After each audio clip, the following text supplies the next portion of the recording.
Welcome to season 2 of Fractional CMOs and the 90-day win. I almost took a drink there. I'm Dean Way. This season, we're going to talk through scenarios that companies and these CMOs experience and to share some lessons learned and get tips on how to get the most out of a fractional CMO that you've hired. Okay, so Jen, hi. Hi, Dean. You just started a hypothetical 1-year engagement. What's the first problem your clients normally need you to fix? Or what problem do you go hunting for? Because they don't know it's there, but you know it's there. And I'll also tell the audience a little bit about yourself. Sure. Let me start with myself and then I'll answer your question. So I'm Jen Kelly. My company, New Initiatives Marketing, provides fractional CMOs plus marketing team. And we work mostly in manufacturing, oil and gas, and other industrial companies. The pain they're experiencing before they get involved with us, they've reached a sales plateau and their customers have gotten really stubborn about pricing. So with us, when we start our first or 1-year engagement, the first problems they need to start fixing with us, generally, it's either awareness, so lack of awareness. So they are complaining about being the industry's best kept secret. Why don't more people know about us? We have ABC that's much better than our competitors. Or we find that they have, with their sales slump, they're having a problem with their lead nurturing. So oftentimes they will have a pipeline that is stuck just because there isn't the process to keep the sales folks following up on that. So those are the two glaring ones that we go into and we see most often. The third would be lack of strategy. So they have tried marketing this, marketing that in the past. They think it might not work for them, but they really haven't had like a real strategy, a real plan to put it into action and to really support the business goals. All right, sounds good. Richard, hi. Hello, Dean. Okay, so same question, right? Is there a problem that you typically have to deal with right away when you start a new engagement, or is there a problem you just go looking for because they're not even aware of the fact that this is sort of an underlying problem? And also let people know about you. Sure, yeah. No, it's interesting that I'm on with Jen because we have a lot of the similar clients, and those pain points that she described are things that we see quite often. We work in we're based in Houston, Texas. And so we work with a lot of oil field clients. We work with a lot of life science clients, very technical people. So usually the CEO of those companies is an engineer or a doctor and some sort of technologist. And so they are not traditionally very commercially minded.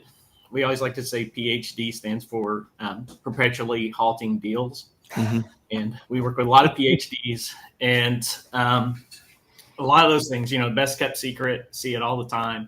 But I think one of the things that is all of our clients have in common is that they are after aggressive growth.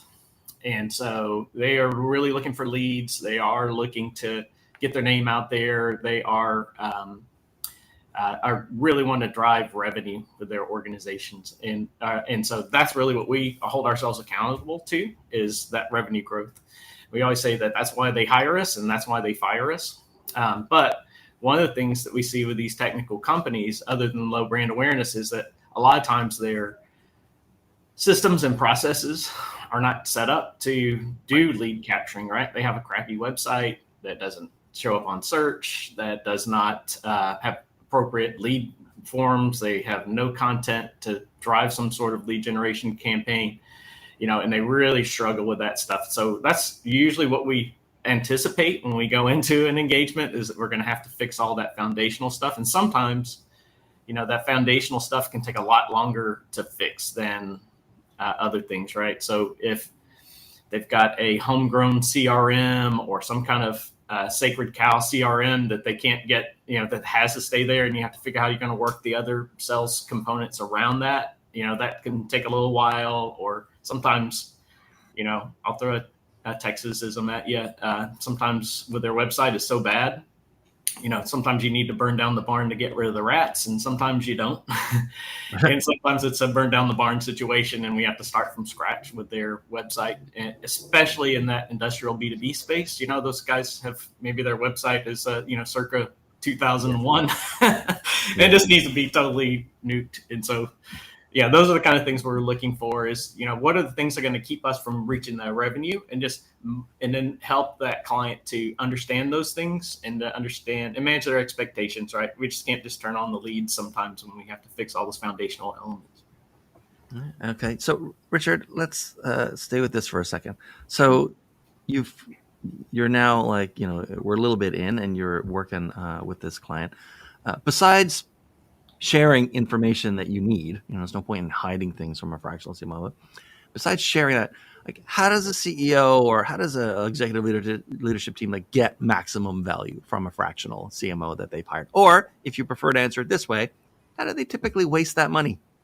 Yeah, well, so that's a great point, and this one we saw earlier. We started our business in 2019, so we've evolved our approach over the years, and it's always been to get around things in that aggravate our clients.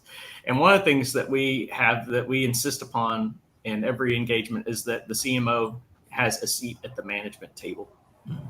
Meaning, just like a real CMO would, right? If you're a fractional CMO with some weirdo marketing person sitting in a corner doing their own thing, you're not going to get value. That CMO needs to be in the room when things are happening and being discussed, and they need to be the voice of the customer in that room to really challenge the CEO and the management team and the operations team, especially, like I said, if they're technical PhD people, they will not be thinking about the customer. And so to challenge them and say, hey, why are we developing this? What customers ask us for this product, right? Why are we solving this problem when customers didn't ask us to? Why are we charging so little? Why have we not been able to close these deals that have come through? Because if the salesperson and the chief operating officer and the CEO are talking about these things without the CMO in the room, they're just not going to get value for money. Jen, what do you think? How do they waste money after they make a commitment to?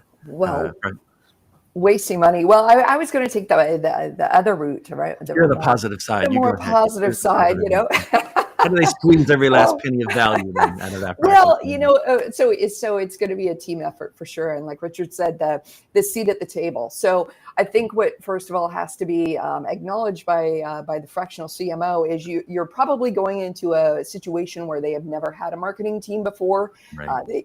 That's why you have the opportunity. You have to go in there understanding they're probably going to look at you as a little bit of, okay, logos, arts and crafts, that kind of thing. So you do have to come in realizing that you are the new kid, and there's probably a lot of hangups around their attitude towards marketing. So it's going to be very, very important that the CEO gets you introductions and gets you warm introductions to everybody on the leadership team, as well as having the seat at the table and the meetings and whatnot. It's going to be really up to you as the fractional CMO to build those relationships as well, because you're going to have to lean on them for support for your own initiatives. I would also ask that the CEO take interest in marketing. Now, they don't have to come out with a master's degree in marketing after our program with them is complete, but just the same way that they would take an interest in a new line in manufacturing or a new software that was brought in to help the company. This is a discipline that the company has been missing. Aligned properly with the company goals, it can really help them achieve their goals. So be open-minded and do take an interest, and it's kind of like a student type view as to how is this marketing going to help us with our company. All right, then Jen, let's try a different scenario then. Okay, let's leave the CEOs and the board and the ELT aside.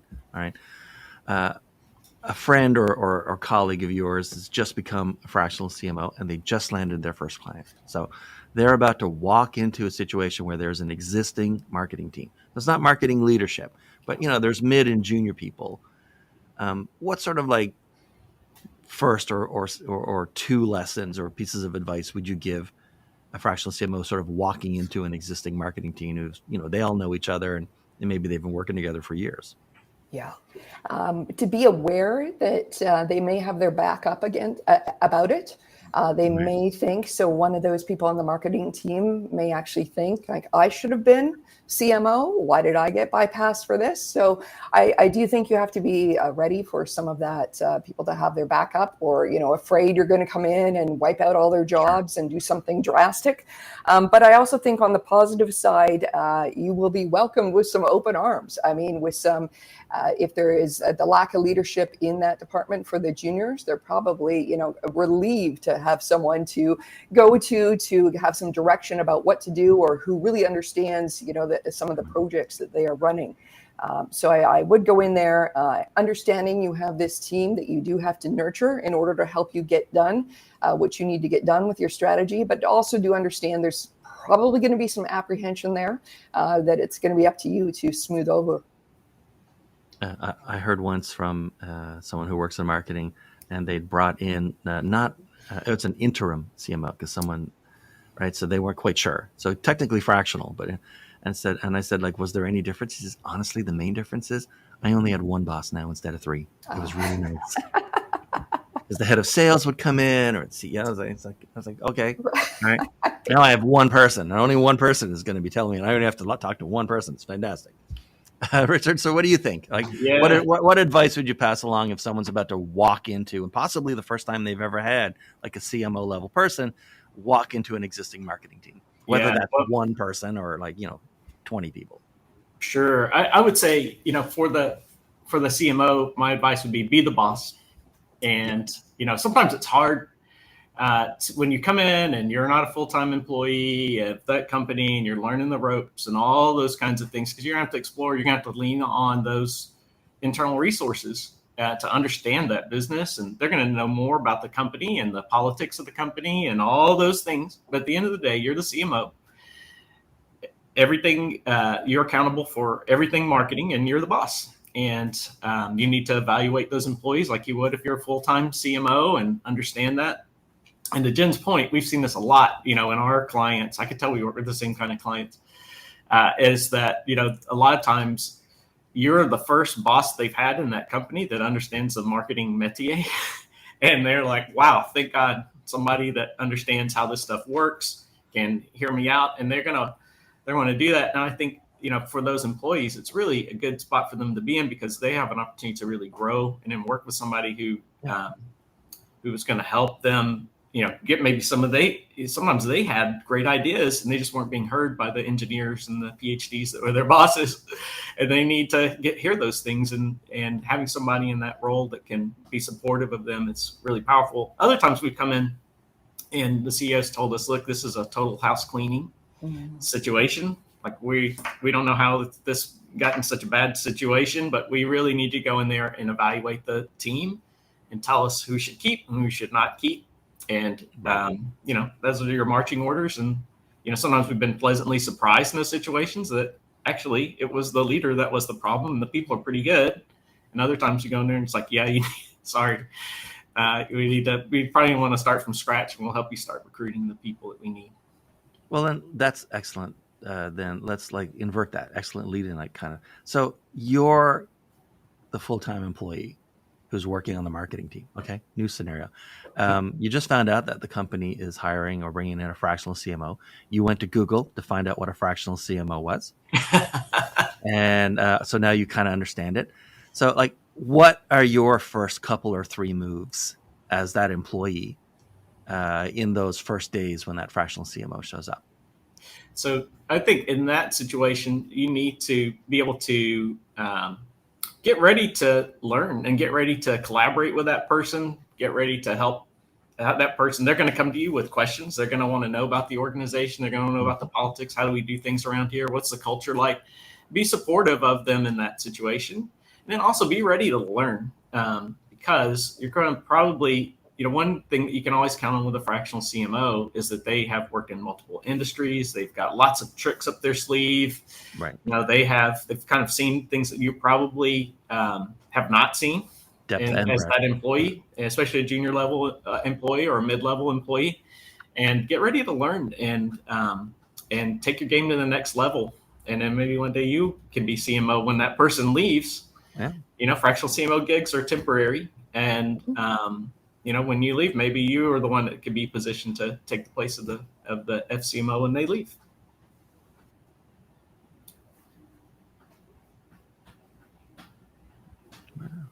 Jen, what do you think? Are there any things that they shouldn't do as they Well, anticipate or in the first few days when a fractional CMO shows up? I was going to piggyback on what Richard said about showing the CMO what you've been doing.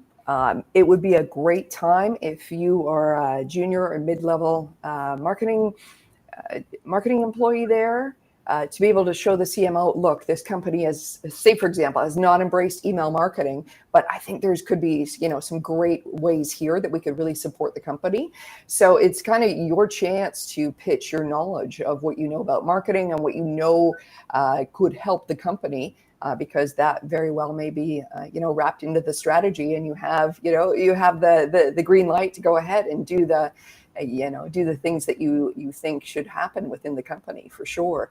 And think of it as a new beginning, and that the CMO, I guess I was going to say most of us, I know I did, went to school, started out as a marketing assistant, and worked my way up. So they have been in your shoes, and right.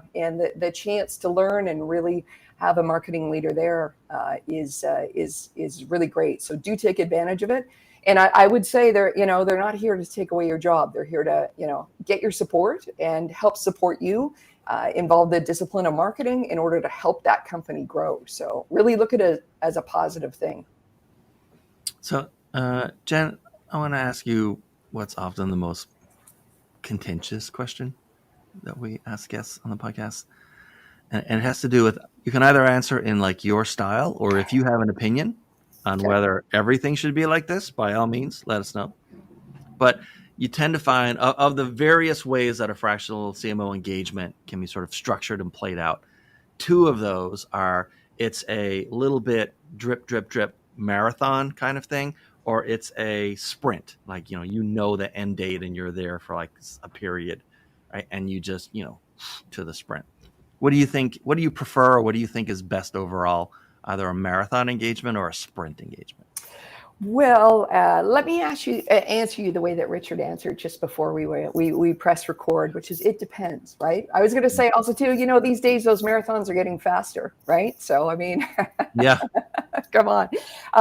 For us, in all kidding aside, it would be the marathon. I mean, if you need some kind of point solution, then hire the folks that can give you the point solution. For example, you need to really make a splash at a trade show. You would really need some kind of event to go off well. By all means, understand that that's a point solution at a period of time, and that's what it is, and hire for that kind of expertise. If you're bringing in the fractional chief marketing officer with the strategic thinking and the planning and the ability to execute for your business, it's going to be a marathon. And probably dealing with the sprints is maybe what has caused the company to feel like marketing doesn't work for us anymore. Because what happens after the sprint ends, right? And with the marathon approach, what the marathon does allow you to do is lay down some foundation which can be built upon, and that foundation isn't going away. So, for example, a great website, great pieces of content out there, raising the ability for your executives to become thought leaders within the industry.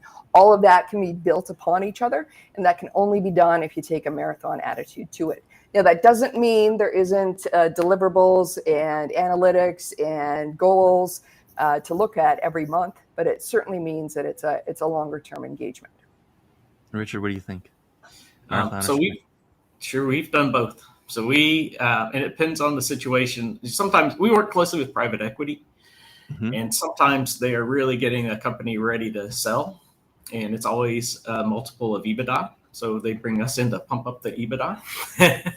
And so it is it's not like a 2-week sprint, right? But it might be a 3-month sprint or 6-month sprint where we really are focused on really driving the earnings of that company. So we'll get in there and really, really focus on that one thing, get their sales pipeline filled up, and get them with good leads. That's going to increase the enterprise value of the organization. Right. Get the get their sales process aligned and set up. A lot of times our clients don't have a sales process, a documented sales process. And so, okay, well, let's help you with that, and get people in that sales pipeline, and then just get them set up and looking good and ready to go, and then help them through that sales process as they sell the company, and help them make a lot more money when they sell it. Other times we've been in like 3.5 year long engagements with clients, and that's a definite marathon. And it was a lot longer. I was a little surprised by that. When I first started the company, I thought that I didn't understand how sticky it would be to be a fractional CMO. I thought it's probably a 6-month deal, year-long deal max, right? And so this 3.5 long deal. But it was a company that was a startup, and when we came in there, they were about 2 months away they had 2 months away of runway to keep the company afloat. And so we sprinted like crazy at the beginning to keep the doors open so they could keep paying our retainer. And then later, as we kind of got some of those, we took what we call a stop the bleeding approach, and we kind of got some things turned around. Got out of triage mode. Yeah.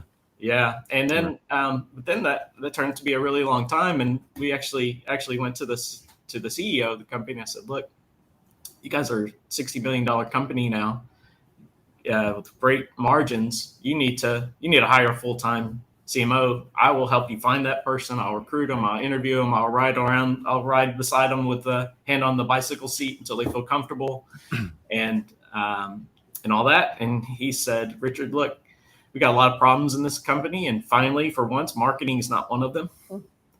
Please don't leave. Let's just stay in there while we fix some of these other parts of the company, and then we'll do what you're suggesting.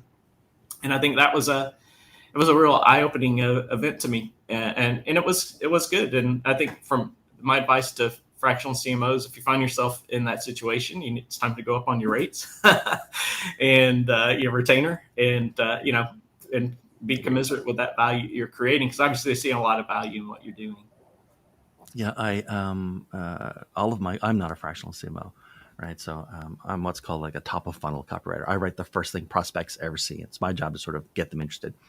And one of the things in the workshop that all the clients have to go through is there's a question where it talks about, are you in a situation, or could you be in a situation where the client or your prospect gets to forget about their problem for a while? And we call that the dishwasher question, which is to say, when your dishes are in the sink, you have a dishes problem.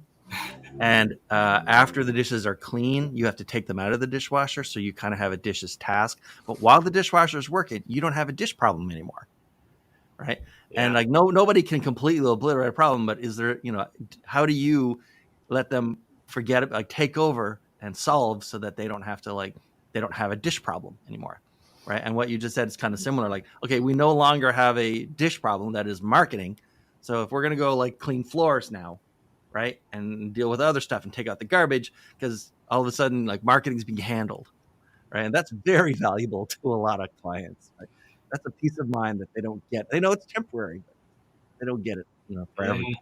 And that's a good point, because I think a lot of the clients we work with are in that middle market. This $20 to $100 million company, and they're growing like crazy. And as an entrepreneur myself, every time you grow a certain level, you have a whole new set of problems. It's like a video game where you just go to the next level, and the monsters and everybody just move faster and are more powerful, and all those things. And so having something that they can feel confident in and know is working is a ton of value.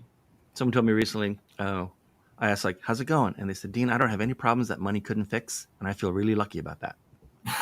Right? They don't have health problems. They don't have relationship problems. They just have problems that money could fix. And there's money, you can always get money. So that was a nice answer. Okay. So Jen, who should reach out to you, and how do you prefer them to reach out to you? So the person that should reach out is the CEO, and they should reach out to us. Our website is newinitiativesmarketing.com, and I am Jen, one N, so JEN, at newinitiativesmarketing.com. Okay. And Richard, who should reach out, and how should they reach out? So again, we like to work, like Jen said, we like to work with CEOs of companies. Also, if you work for a private equity firm and you have a portfolio company that is not performing well, we'd be a good person to reach out to. Reach out to me. It's Byrd at thebluebird.com, or just go to our website and connect there at thebluebird.com. And we'll be happy to talk to you about the challenge you're seeing and see if we can help you out. All right. Thank you, Jen. Thank you, Richard. Thank It's you. really nice meeting Thanks, you guys, talking to you guys today. And thanks for watching. We'll see you in the next episode. All right. Bye, everyone. Thanks.